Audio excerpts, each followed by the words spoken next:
मेरे बुजुर्गों, मेरी माओ बहनों, मेरे नौजवान साथियों, थोड़ा पीछे हो जाइए, कोई आधा नहीं है, पीछे रहिए, फिर भी फोटो अच्छी है, थोड़ा सा पीछे रहिए। यहाँ बड़ी तादाद में मुझे अच्छा लगा कि मेरी माएं बहनें यहाँ पे बैठी हुई हैं। मैं पहली बार आपके दयार मोहब्बत में हाजिर हुआ हूँ। माइक का थोड़ा सा बेस इनको थोड़ा कम कर दीजिए। पहली बार आया हूँ आपके बीच में, गुजारिश ये करने आया हूँ, खैरताबाद असेंबली के मक्ता ये जो इलाका है, इस इलाके के लोगों से गुजारिश ये करने आया हूँ कि आने वाली 30 तारीख को आपको अपने घरों से बाहर निकलना है और तेलंगाना के मुस्तकबिल का फैसला करना है। मैं आपसे ये कहने आया हूँ मेरे भाइयों कि अगर आप ये सोचते हो कि ये इलेक्शन सिर्फ असेंबली का इलेक्शन है तो नहीं। अगर आप ये सोचते हो कि 30 नवंबर को घरों से निकल करके जाके आपको सिर्फ एक एमएलए चुनना है तो नहीं। ये इलेक्शन उससे बड़ा इलेक्शन है। इस इलेक्शन का मकसद बहुत बड़ा है, इस इलेक्शन का असर बहुत बड़ा है। अगर आप ये सोचते हो कि ये इलेक्शन सिर्फ तेलंगाना का मुस्तकबिल बदलने का है तो नहीं। ये इलेक्शन आने वाली 2023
कहाँ हजरत उमर फारूक रज़ियल्लाहु अन्हु, कहाँ ये बदगुमानी, ये मगरूरियत की बात कि आप कहते हैं कि हम अल्लाह से लड़ जाएंगे, भगवान से लड़ जाएंगे, ये मगरूरियत की बात नहीं। ना आज सही कल जरूर टूटेगा।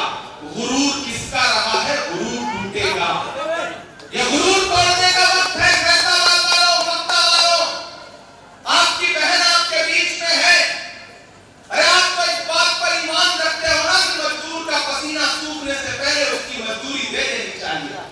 रखते हो ना इस बात पर ईमान?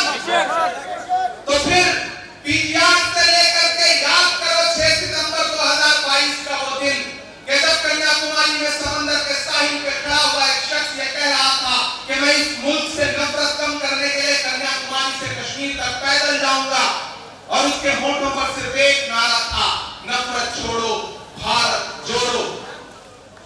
कितने हजार किलोमीटर चले राहुल गांधी, पता है आपको? 4000 किलोमीटर। क्या कम करने के लिए? नफरत कम करने के लिए। नफरत के शिकार सबसे ज्यादा कौन है, कभी सोचा है? हम हैं, आप हैं। सड़कों पर मारे जा रहे, लूचित किए जा रहे लोग कौन हैं? 4000 किलोमीटर। मैं उनके साथ कंधे से कंधा मिलाकर चल रहा था। मेरे पांव का कोई भी ऐसा नाखून नहीं बचा होगा जो उखड़ के फिर से ना उगा हो। मेरे भाइयों, जब मैं उनके साथ चल रहा था तो मीडिया के साथ मैंने कहा कि इमरान साहब आप तो शायर हैं, आप क्या कहते हैं इस यात्रा को देख करके? तो मैंने कहा कि मैं इतिहास बनता हुआ अपनी आंखों से देख रहा हूं और एक शेर गुनगुना रहा हूं कि जो हर जालिम से टकराएगी वो आंधी बनाऊंगा, नए अंग्रेज आए हैं नया गांधी बनाऊंगा। मैं चला हूं उनके साथ। मैं इस बुनियाद पे कह रहा हूं वक्ता वालों कि अभी राहुल गांधी के पैर के छाले नहीं सूखे हैं, नहीं सूखे हैं पैर के छाले।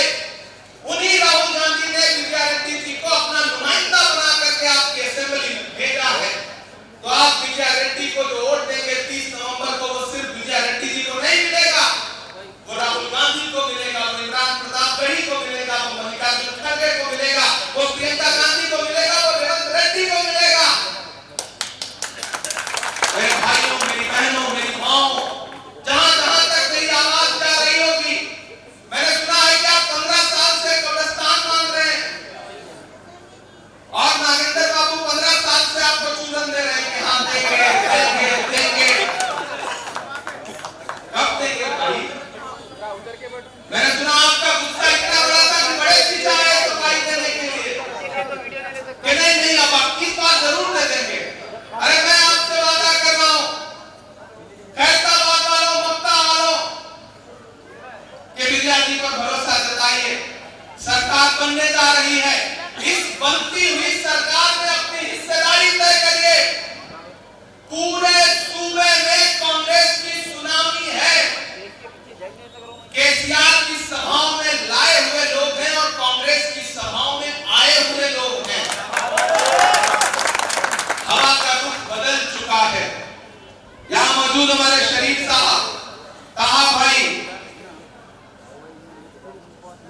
दादा भाई, अजमत साहब, असगर साहब, नसर साहब, रफीक साहब, इस्माइल भाई, हमारे ग्रेटर हैदराबाद के चेयरमैन अरशद शेख साहब, खाजा बिलाल साहब, बासित साहब, सबकी मौजूदगी में मैं यहाँ कह रहा हूँ, हवा का जब रुख बदलता है तो आपको पता है सबसे पहले उसको कौन पहचानता है? पुलिस के लोग। तेलंगाना की पुलिस ने हवा का रुख सूंघ लिया है।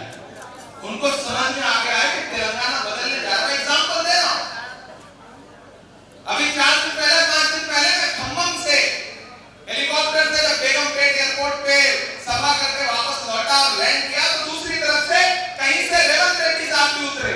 हम दोनों भाई हाथ पकड़ के एक दूसरे का बाहर निकल रहे थे। तो यकीन जानिए कि एयरपोर्ट पर मौजूद एक अधिकारी का सैल्यूट बता रहा था कि तेलंगाना में कांग्रेस की सरकार बन रही है।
अपनी सोच बड़ी करो।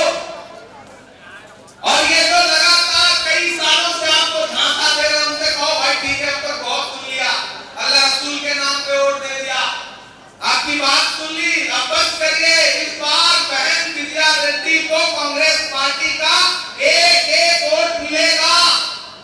मैं तो पूरे सूबे में कहां जा रहा हूं, एक नारा सुन रहा हूं, वो नारा आपने भी सुना होगा, जहां भी जाओ बच्चों से मिलो। मैं तो जनसभा के बाद लोगों से विदा लेने के लिए भी बाय बाय करता हूं, तो वो पलट के बाय बाय नहीं करते, पलट के केसीआर बोलते हैं।